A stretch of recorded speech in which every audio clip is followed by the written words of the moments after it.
बहुत बहुत नमस्कार आप सभी लोगों को। आज का हमारा जो टॉपिक है वो है पढ़े हुए चीजों को लंबे समय तक कैसे याद रखना। क्योंकि आप सबको पता है हम पढ़ाने के साथ साथ कुछ ऐसे टॉपिक भी आपके सिलेक्ट करते हैं जो आपकी पढ़ाई में प्रॉब्लम क्रिएट करते हैं, आपकी पढ़ाई में बाधा उत्पन्न करते हैं, उनको भी हम सॉल्व करेंगे।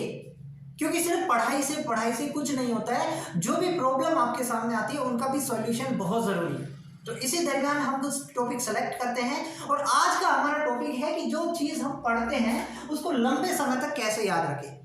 बिल्कुल आसान तरीके से मैं आपको सिर्फ 2 पॉइंट बताऊंगा।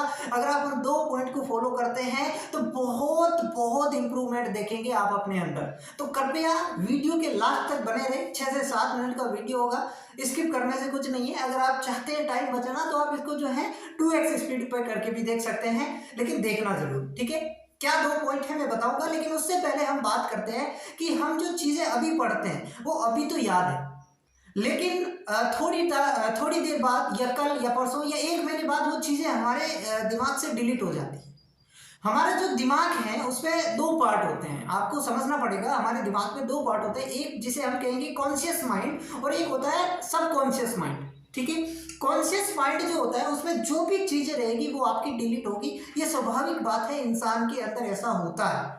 तो अगर आपको ऐसा लग रहा है कि ये सिर्फ मेरे साथ होता है तो ये आपकी बहुत बड़ी गलतफहमी है। हर एक इंसान जो इस धरती पर है, ठीक है, नॉर्मल है, उसके साथ ये चीजें होंगी। क्योंकि कॉन्शियस माइंड में जो भी आपके चीजें होती है उसको डिलीट होना पड़ता है कुछ टाइम बाद। तो एक तो तरीका है कि उसको आप बार बार रिविजन करेंगे, दिमाग में लाते रहेंगे तो वो चीजें याद है। एक होता है सबकॉन्शियस माइंड। सबकॉन्शियस माइंड में जो भी चीजें आपकी चली गई वो फिर कभी डिलीट नहीं होगी या फिर बड़ी मुश्किल से डिलीट होती है। अब सर सबकॉन्शियस माइंड में जाती कैसी है चीजें, हम क्यों उसको कॉन्शियस माइंड में ही लेते हैं। देखो, कॉन्शियस माइंड हम जो भी पढ़ते हैं वो कॉन्शियस माइंड में ही जाती है। सबकॉन्शियस माइंड में उसको ले जाने के लिए अभी मैं ट्रिक बताऊंगा, उनको आप फॉलो करना। सबकॉन्शियस माइंड क्या होता है, सब कोई एग्जाम्पल बताइए। फॉर एग्जाम्पल आपने ABCD याद कर रखी, ये क्या खे याद कर रखे, तो आपको रात में मैं कभी भी उठा के पूछूं कि ABCD बोल, तो क्या आप भूल जाओगे कि यार A B की बाद क्या आता है, C आता है, D नहीं भूलोगे ना, आपको याद है। क्योंकि वो आपके सबकॉन्शियस माइंड में, कभी भी आपका मन भले किसी दूसरी डायरेक्शन में काम कर रहा है लेकिन आप उस चीज को बोल जाओगे, क्योंकि वो चीज आपके सबकॉन्शियस माइंड में है। तो हमें क्या करना है, इन चीजों को सबकॉन्शियस माइंड में अगर लेके चले गए तो फिर तो काम हमारा आसान हो जाएगा। कैसे करना, देखो, किसी भी चीज को जब हम पढ़ते हैं, किसी भी चीज को हम पढ़ते हैं तो उस जो हमने पढ़ा है उसको हम एक कहानी के रूप में अगर पढ़ लेते हैं। अब आपने मुझे पता है बहुत जगह ये सुना होगा कि कहानी के रूप में पढ़ना होता है, कहानी के रूप में पढ़ना कैसे है, कैसे कहानी के रूप में। देखो, जब आप किसी भी चैप्टर को पढ़ते हैं, फॉर एग्जाम्पल कोई भी चैप्टर XYZ, उस चैप्टर को एक बार जब आप ध्यान से पढ़ेंगे और आप क्या करेंगे, उसी समय उसकी कहानी बनाना स्टार्ट कर देंगे। उस समय आपसे कहानी नहीं बनेगी।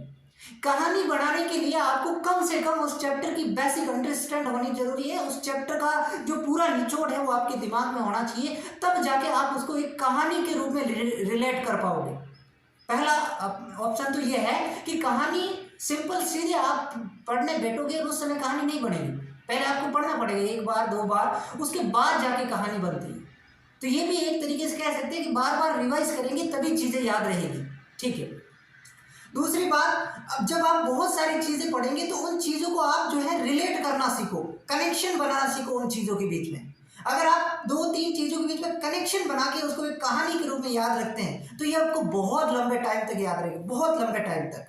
तो पहला पॉइंट आपको यही फॉलो करना है कि जो भी चीज आप पढ़ रहे हैं उसको एक कहानी के फॉर्मेट में आप बनाओ, और उस कहानी के फॉर्मेट में एक चैप्टर पढ़ लिया, उसके बाद आपने मान लो 3-4 टॉपिक पढ़ लिया, तो उसके बाद इस चैप्टर को उस चैप्टर से लिंक करना सीखो, दोनों की एक कंबाइंड कहानी बनाना सीखो, उसको कोरिलेट करना सीखो, तब जाके चीजें आपके दिमाग से डिलीट होना कम होगी, ठीक है, कम होगी। ऐसा नहीं है पूरी तरीके से खत्म ही हो जाएगी, लेकिन फिर चीजें आपको मैक्सिमम समय तक याद रह पाएगी। ये पहला पॉइंट आपको सबको आई होप क्लियर है। दूसरा पॉइंट जो सबसे महत्वपूर्ण पॉइंट है, सबसे महत्वपूर्ण दूसरा पॉइंट ये है कि आपने आज दिन में जो कुछ भी पढ़ा है, जो कुछ भी आपने आज दिन में पढ़ा है, शाम को उसको क्या करना है, एक्टिव रिकॉल करना। एक्टिव रिकॉल क्या होता है, एक हम रिवीजन करते हैं, नोटबुक लेते हैं या बुक लेते हैं और उसमें से वापस उसको पढ़ते हैं। वो रिवीजन इतना बेहतर नहीं होता है, हाँ ठीक है होता है, लेकिन इतना बेहतर नहीं होता है जितना बेहतर आप अगर उसको एक्टिव रिकॉल करेंगे। एक्टिव रिकॉल क्या होता है, आप मान लो शाम को उसके लिए 15 से 20 मिनट का समय निकालना है। जो भी आपने दिन में पढ़ा है, जो भी दिन में पढ़ा है, शाम को क्या करना है, आपको एक समय निकालना है 15 से 20 मिनट का, और उसमें आपको वॉक करना है, घूमना है, फिरना है, ठीक है। बाहर कहीं गार्डन में टहल सकते हो, गांव में रहते हो तो खेतों में टहल सकते हो। उस समय आपको आपने दिन में जो भी पढ़ा है, मान लो आपने आज डाइजेशन एंड एब्जॉर्प्शन चैप्टर पढ़ा है, कुछ भी XYZ जो भी आपने पढ़ा है, उसको आपको पूरा ऐसे माइंड से, पूरा ऐसे माइंड में घुमाना है। कैसे? आपको सिंपली आप मन में उसको बोल सकते हैं, या फिर आप ऐसे जोर जोर से भी बोल सकते हैं, और आपको बोलना ऐसे है कि आप किसी को समझा रहे हैं वो चीजें। आपको उसको इतनी मैनर्स और अच्छे तरीके से चीजों को बोलना है कि आपके सामने कोई बैठा है और उसको आपको वो चीज समझानी ही है, समझानी पड़ेगी उसको। कल उसका एग्जाम है और वो पूरी तरह से आपके ऊपर डिपेंड है, तो उसको वो चैप्टर आपको समझा रहा है, तो उसमें आप अपना पूरा जोर लगाएंगे कि आपने दिन में जो भी पढ़ा है उसको एक अच्छे तरीके से आप बोले, ठीक है। शाम को घूमते वक्त बोल सकते हैं। दूसरा तरीका आप ये कर सकते हैं कि जब आप रात को सोए उस समय आप आंखें बंद करके एकदम शांति से ये सोचें कि मैंने आज दिन में क्या पढ़ा, उसको पूरा एकदम दिमाग में लाएंगे।